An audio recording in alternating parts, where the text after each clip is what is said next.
Hello, story lovers. Welcome back to my channel, Possessive Husband, Innocent Wife, Part 183.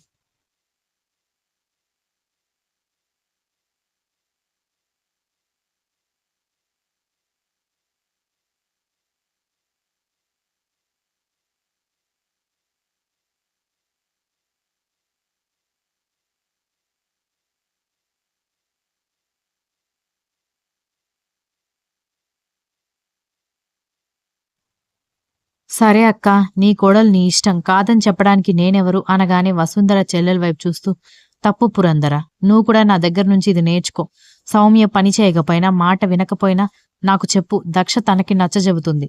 అంతేగాని నువ్వు మాత్రం ఒక అత్తగారిగా కోడల మీద అజమాయిషీ చెలాయించడానికి ప్రయత్నించకు.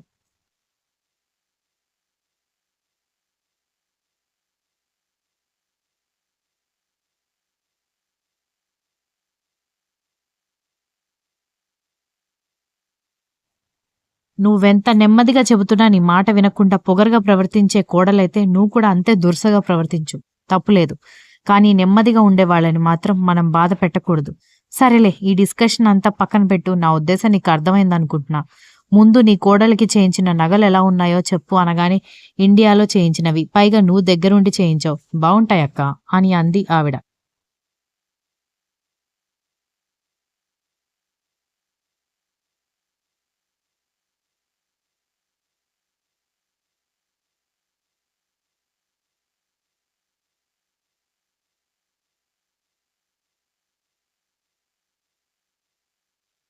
ఫంక్షన్ హాల్ బుకింగ్ అయిపోయింది. 10,000 మంది కోసం వెడ్డింగ్ కార్డ్స్ ప్రింట్ చేయించావు. అందరూ రారు కాబట్టి ఒక 6,000 మందికి సరిపోయేలా ఫంక్షన్ హాల్ కెపాసిటీ ఉండేది బుక్ చేశాను. అలాగే ఫుడ్ 8,000 మందికి సరిపోయేలా క్యాటరింగ్ ఇచ్చాను అనగానే, మంచి పని చేశారు. సరే, మరి పెళ్లి పత్రికలు ఎప్పుడు పంచడానికి వెళ్ళాలి మనం అని అడిగేసరికి, ఇంకా పెళ్లి షాపింగ్ అవ్వలేదు కదా, అది అయిపోయిన తర్వాత వెళ్ళొచ్చులే అని చెప్పాడు కర్ణ.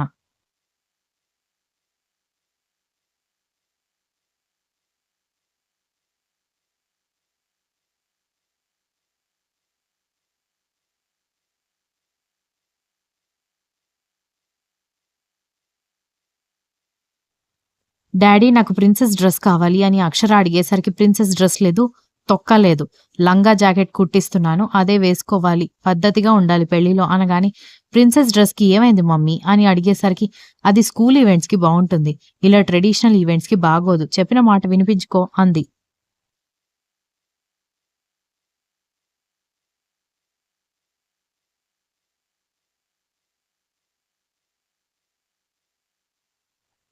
అవును బేబీ, అక్కడ అందరూ ట్రెడిషనల్‌గా రెడీ అవుతారు.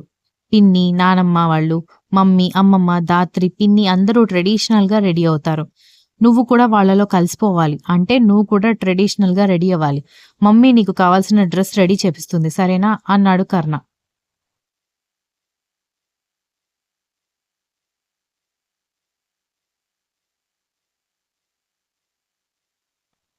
సరే, పెళ్ళికి ట్రెడిషనల్‌గా రెడీ అవుతాను. అట్‌లీస్ట్ రిసెప్షన్‌కి అయినా నాకు ప్రిన్సెస్ డ్రెస్ కావాలి డాడీ అనగానే, సరే రిసెప్షన్‌కి అయితే నీ ఇష్టం అని చెప్పడంతో, థాంక్ యూ డాడీ అని అక్షర గెంతులు వేస్తూ బయటికి వెళ్ళిపోవడంతో నవ్వుకున్నారు దక్ష, కర్ణ ఇద్దరు.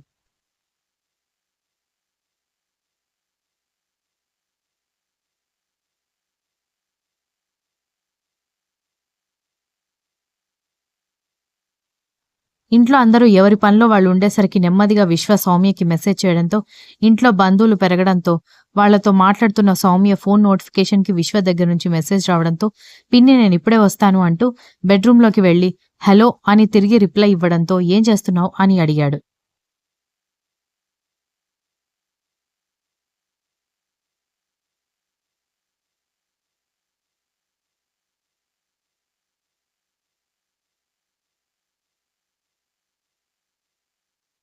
ఏమీ లేదు, ఇంట్లో బంధువులున్నారు కదా, వాళ్లతో మాట్లాడుతున్నాను అనగానే, వాళ్లతో తర్వాతైనా మాట్లాడొచ్చు, బయటికి వెళ్దాం వస్తావా అనగానే, ఏంటి బయటికి వెళ్ళాలా? ఇంటి నిండా బంధువులే ఉన్నారు. నేను బయటికొస్తే అందరూ ఆట పట్టిస్తారు అనగానే, పెళ్లి కూతుర్ని పెళ్లి కొడుకుని చేస్తే బయటికి వెళ్ళకూడదు. ఇలా మామూలుగా వెళ్తే ఏమవుతుంది, ప్లీజ్ రావచ్చు కదా అని అడిగాడు.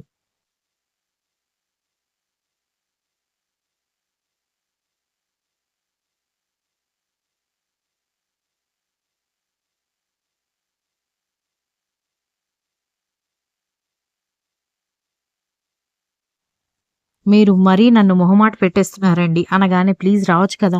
ఈ రకంగా మన మధ్య ఫ్రెండ్‌షిప్ కూడా పెరిగితే పెళ్లిలోపు మనం కంఫర్టబుల్‌గా ఉండొచ్చు. ఒకరితో ఒకరం. లేదంటే ఇలాగే మొహమాటంగా మాట్లాడుకోవాలి అని విశ్వ అన్నాడు.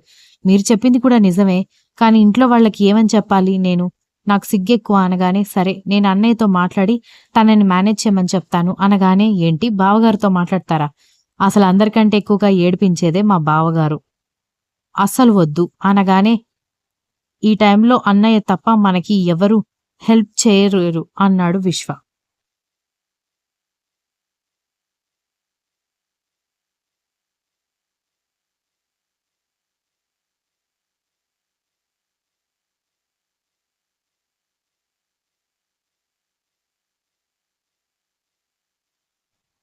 దాంతో సౌమ్యకి ఏం చేయాలో తెలియక కన్‌ఫ్యూజన్‌గా ఉంటే ఏంటి నాతో పాటు బయటికి రావడం ఇష్టం లేదా? అనగానే అదేంటి విశ్వగారు అలా మాట్లాడతారు? ఏకంగా మిమ్మల్ని పెళ్లి చేసుకొని మీతో పాటు లైఫ్ లాంగ్ ఉండడానికి రెడీ అయిన దాన్ని. బయటికి రావడానికి ఎందుకు ఆలోచిస్తాను? ఎటొచ్చి ఇంట్లో వాళ్ళకి ఏం చెప్పాలని మాత్రమే నాకు టెన్షన్‌గా ఉంది అనగానే అయితే మామయ్య గారితో నన్ను మాట్లాడమంటావా? అనగానే నాకెందుకో టెన్షన్‌గా ఉందండి అని అంది.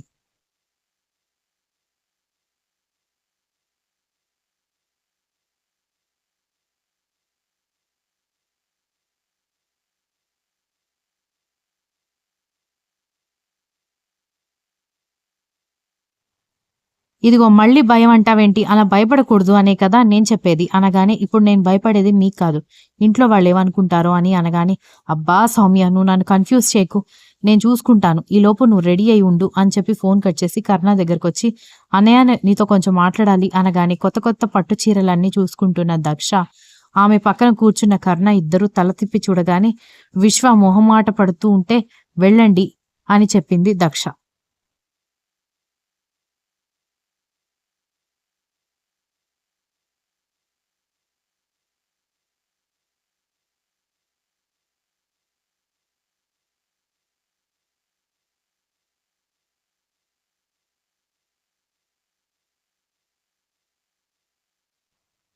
తమ్ముడి సిగ్గు చూసి నవ్వుకుంటూ అంత సిగ్గుపడితే రేపు నీ భార్య నిన్ను ఆట పట్టిస్తుంది అని కరుణ నవ్వడంతో తను ఆట పట్టిస్తుందో లేదో తెలియదు గాని నువ్వు ఆట పట్టిస్తున్నావని అర్థమైంది గాని ఒక హెల్ప్ చేయాలన్నయ్య అని విశ్వ రిక్వెస్ట్ చేశాడు.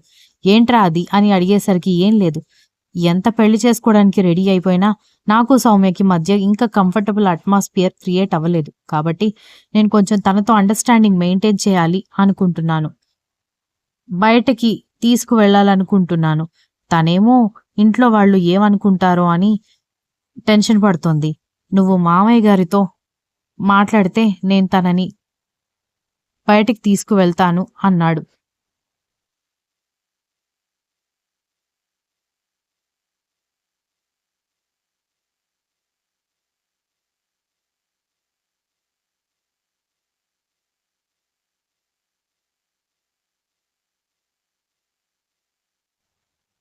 ఒరేయ్!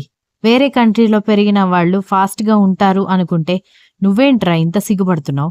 నీకంటే ఇండియాలో పుట్టి పెరిగిన నేను బెస్ట్ కదా అనగానే నువ్వంటే రెబెల్ అన్నయ్య. ఏదైనా బెదిరించి లేదంటే నీ ఇంటెలిజెన్స్‌తో సాధించగలవు. నేనలా కాదు కదా అన్నాడు.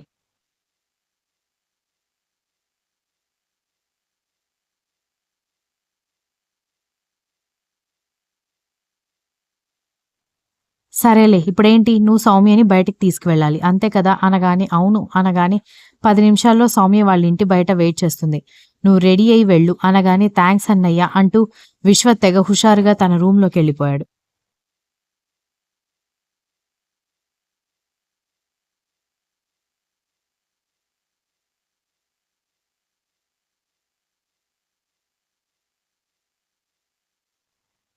ఏంటంట అని కర్ణ కనిపించగానే దక్ష అడిగేసరికి వాడు మీ చెల్లిని తీసుకొని బయటికి వెళ్ళాలనుకుంటున్నాడు.